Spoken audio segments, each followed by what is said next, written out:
Superman Red and Blue issue 6 finds Superman packing up the Fortress of Solitude to move to his new one in the South Pole, with Streaky the Super Cat watching as he and Kara pack boxes. The cat curiously follows the heroes until Kara picks her up, readying to put her in a cage, but Streaky becomes angry, shooting the cage that Clark has with her heat vision before racing out of the fortress. Superman and Supergirl follow after the angry cat, who smashes right through a ship, forcing the heroes to quickly fix it before it sinks. Superman catches up to the angry cat, but as he grabs it, it lasers him in the face, fleeing again as Kara checks on Clark. The heroes let the cat go as it races off into space, and later, using the Supermobile, the fortress is completely moved to the South Pole, and as they unpack, Kara and Clark are met by the now calmed down Streaky, who is welcomed back with pats. In the 1940s, Clark Kent remembers being an investigative journalist to further his crusade and defend the ideals he was taught. Truth and justice, but he has found his best efforts to expose the real stories behind crime and corruption often take a second seat to his other efforts as Superman. Lois Lane tells the bullpen of another scoop she's got, with others telling her to get it ready by press time. Lois compliments Clark about the story on the rocket car's stolen engine technology, but Clark knows it's only good enough for page 9. Lois knows they can't all claim that top byline, wanting him to see how it's done. Lois soon gets a call about a runaway train heading straight for the Metro Central. She finds Clark has disappeared though, as the man changes in the supply closet, and seconds later, Superman stops the train. Clark knows that farm life taught him even best laid plans can go awry, and it's not about the fame or accolades, only wanting to do what needs to be done. Later, Clark tells Perry it's important for people to know the other side of these stories, and Perry agrees, but he has two jobs, one to ensure the planet's journalistic integrity, and the other to sell papers, and Superman sells. Clark is well aware that he does, as later, after Superman stops a giant angry gorilla at the circus, Jimmy explains how he never really thought about how the animals at circuses come from illegal poaching, and the awful ways that they are treated. He knows that it's no wonder the gorilla broke free and went crazy. He tells Clark that if it wasn't for his story, he wouldn't have known, and Clark knows that neither will the readers unless they turn to page 13. As Superman battles some mechanical monsters, Clark knows that despite his new unique access to Superman, he knows it's vain to extol his own actions, and is patently unfair as well. People at a newsstand meanwhile comment on Superman's latest battle royale, as Clark says that there is another article in the paper about how the inventor obtained enough aircraft grade steel to build those mechanical monsters. The people look it up but find the article is way too long, as Anella says that he just likes comics and sports. As Superman stops a mad scientist and his laser, Clark calls up Pete Ross, who says even everyone in Smallville is talking about the crackpot and his death ray, and it's lucky Superman was there to stop him. Clark knows that's not the half of it, since the scientist has some shady military contracts, and the Pentagon had been working on that exact same death ray for years. Pete knows, since he always reads Clark's stuff no matter where they print it, hoping he'll see his friend the next time he comes to town to visit Ma and Pa Kent.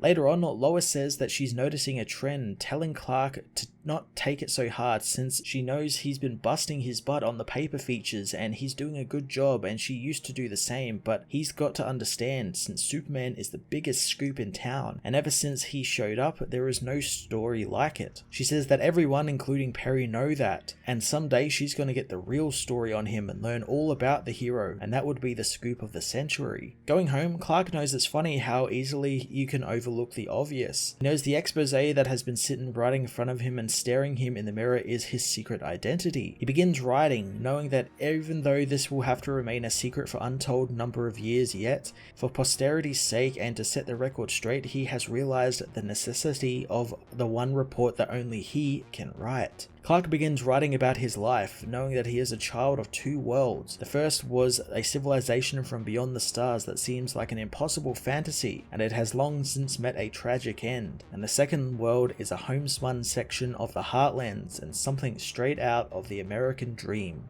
In Smallville, a waitress drops a glass, apologizing to Jonathan and Martha since this is her first day on the job, continuing to apologize for swearing in front of their baby. Clark, however, makes a happy noise as Martha says he understands since he's just getting started as well. Pa Kent lends the woman a hand as years later, Clark asks his father at the same diner if he's different. Jonathan says that he doesn't believe in lies, so he'll tell him it straight. So Pa says that Clark is different since he's from a different place and someplace far away, and he's not going to live a life like like any other, but he wants him to take to heart what he and his mother also took to heart when they found him, and that is that God made each of them in his own image, so no one is inherently better than the other. But he didn't stop there, since his greater gift was to give everyone their own individual soul and a unique fate. He says that no one lives another man's life, and he has to find his own path back to God's grace, and he just needs to remember to keep his mind on where the road less traveled is headed. Later on, Clark tells Lana that he is leaving Smallville. Sorry he has to go, but there is something he needs to do, telling the girl that he loves her. He says that Smallville is just Smallville and there is something out there in the world, and when he listens, he can hear it calling to him. Later on, Clark meets with Annie, the waitress again, finding that she is glad to see him back for the holidays, since all Ma and Pa Kent do is talk about him, and they are always looking up into the sky for his plane to come in. She asks about how he's enjoying the big city, as Clark remembers fighting a giant robot recently, knowing it's like any other place and it has its ups and downs. Sometime later, Lois nervously checks herself in her makeup mirror, knowing that Clark doesn't seem nervous. Clark says that Ma and Pa Kent will love her, but Lois knows that they will since she's Lois Lane and she has Pulitzers, so what's not to love? She again says she is so nervous and they're going to hate her. Clark tells Lois that he loves her as Annie watches out for them. Lois knows that his love and 2 bits will get her some pie from the diner, but she has no idea what a pie costs in Kansas, but guesses it's 2 bits, but she has no idea what 2 bits is. Clark asks if she wants some pie, as a few years earlier, Clark is met by Anne, who says that it's nice seeing Clark, giving her condolences for the passing of Jonathan, saying that he was always kind to her and everyone, and he came every Friday night and ordered the same special with no onions. She says that she is going to miss him, telling Clark how much he adored the boy since he never stopped talking about him and every day was about Clark, and you'd think that the way he talked about him that he was off saving the world. Anne says that Jonathan was proud of him as Clark is lost for words, taking a moment before telling Anne that he would like to order the same Friday special with no onions his father did. Years later, Clark and Lois bring young Jonathan to the diner and the boy asks what a chicken fried steak is, but Lois has no idea, only that it costs 2 bits. Clark says it's good and they don't need to worry about what it costs as Anne comes to see them, knowing that they are visiting Martha. She says that John is growing up so quickly and he's starting to look a lot like Clark. She tells John that she has known his father since he was a baby. John asks what he was like, but Anne says he was no different than the rest that come in here and was just another person looking for a place to sit and grab a bite to eat. Later, Clark comes by to see Anne, asking if she's having a long day. The woman says that her age, all days are long. Clark invites her to sit down for a moment since he could use the company. The woman says that she can for only a minute before the rush comes in. She says that the years have gone by, knowing that she used to be so young and have all the dreams in the world, and now her feet are making her feel it all, wondering what it's all worth. She says that she thinks that some people live lives in color and some in black and white, and guesses she's one of those people that lives black and white lives, and that's no one's fault and she isn't bitter about it. She asks if Clark has seen the colors since he's been around, asking what they look like. Clark doesn't know about that, but he does know he's been to the end of it all and back and seen what there is to see, and time again he comes to the diner and there are the blues of her eyes and the red of her cheeks, and to him that feels like home. He knows that he can't tell her what it's worth to anyone else, but to him it's something special. After a moment, the woman says that he talks exactly like his father, having an answer for everything, wanting to go and get his cup of coffee and for him to call to her if he needs anything else.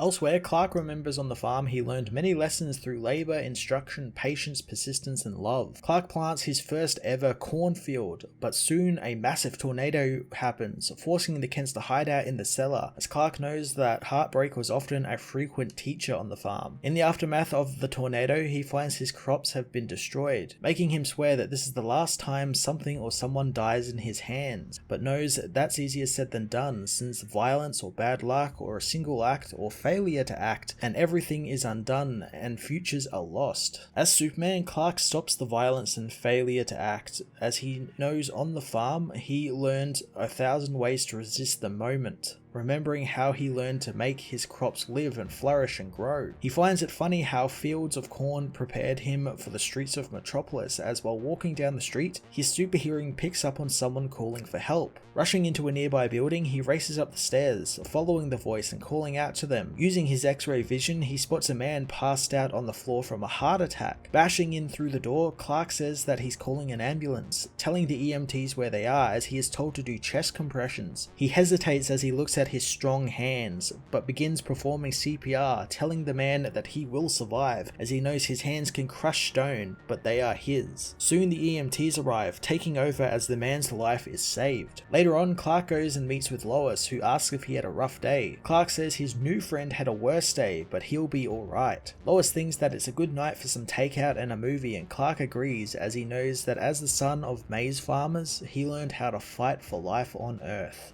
Later on, a boy knows that Superman is faster than a speeding bullet, more powerful than a locomotive, and can leap tall buildings in a single bound, as well as fly, but he also beats the crap out of bad guys and keeps the people safe. The boy knows that Superman can do anything, so why can't he bring himself to do this one thing? He knows that Superman is the most powerful being on the planet and fights to make the world a better place, so who is he to think that his life matters and that this choice of his even matters, or if it would make a difference? The boy thinks that maybe he should stay quiet as he heads to school, knowing that life isn't so bad since he's got good friends and he makes okay grades, but he thinks that if he does this and says these two little words, he could change everything since people will view him differently, but the alternative is living a secret life. He asks himself what Superman would do, wondering if he would keep this to himself or if his friends on the Justice League know him, or the real him that is. The boy wonders if Superman has secrets or if they are all locked away in a fortress like how he locks his away. Heading home, he finds his family huddled around the TV, asking them what's happening, but they just tell him to sit and watch as Superman is making an announcement. On the TV, Superman reveals his secret identity, revealing that he is Clark Kent, a reporter from the Daily Planet and from a small town called Smallville. The boy knows that Superman came out and he wanted to be honest, and while they know him as a hero, Superman wanted them to know his real, truest self. He begins to wonder, should he do any less, so the boy reveals to his family that he is gay. His family accept him, and the boy knows that with those two little words, the world is a little bit more honest and a more safer place for everyone, thanking Superman for always inspiring.